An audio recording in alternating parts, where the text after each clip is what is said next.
I'm Greg Quinn, and welcome to this week's edition of Notes from the Currant Farm. Here in the Hudson Valley of New York, winters can come in the form of real old-fashioned winters, sometimes with deep snow and temperatures below zero. This year is certainly off to an early start across the country. This past summer, I was looking for an evergreen to plant behind the beehives here on the Currant Farm to protect my bees from the cold northwest winter winds. I was looking for something that was fast-growing, would create a dense screen, and was not on the menu of the hundreds of white-tailed deer that share the farm with us. I found a variety of arborvitae that fits the bill perfectly. More on that variety in a moment.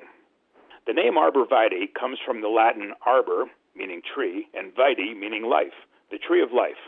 Now, many plants have interesting histories, and the arborvitae particularly so.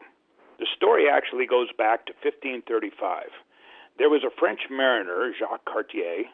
He was commissioned by the King of France, Francis I, to find the elusive passage to the Far East and all of its supposed riches. He led 3 boats, 110 men, to explore what the Iroquois called the country of the Canadas. They first mapped the islands off the northeast coast and then sailed westward along what is known today as the St. Lawrence River. At the point where the river narrowed considerably, the going was getting pretty slow, and the winter was coming on fast, and it was too late to turn around and sail back to France.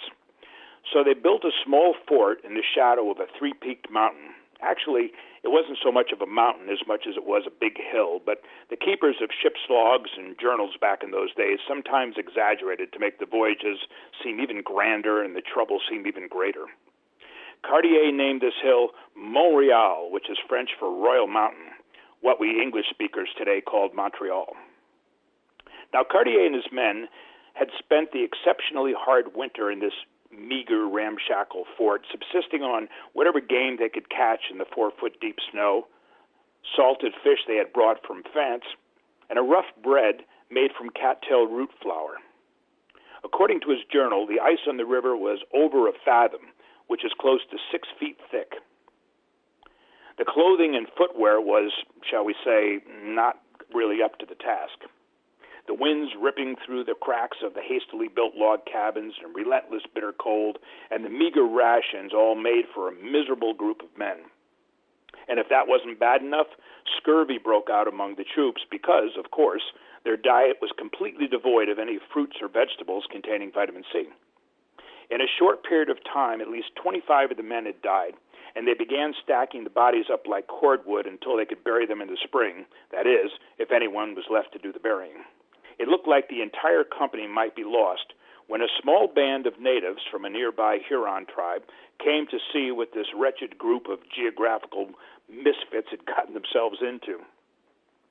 Well, they were pretty shocked to see the conditions on the fort and how ill-prepared the unqualified these sailors were.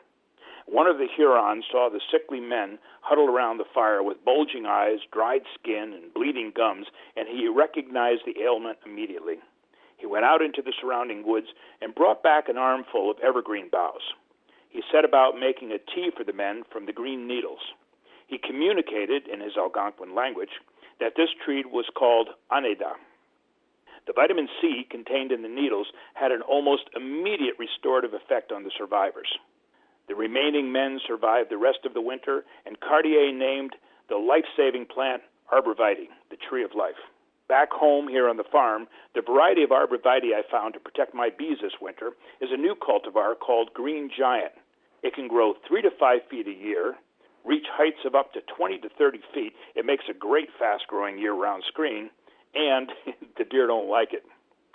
For more information about the Currant Farm, why currants were outlawed in the U.S., and all the wonderful, healthy black and red currant products we have to offer, visit currants.com. That's currants with an A.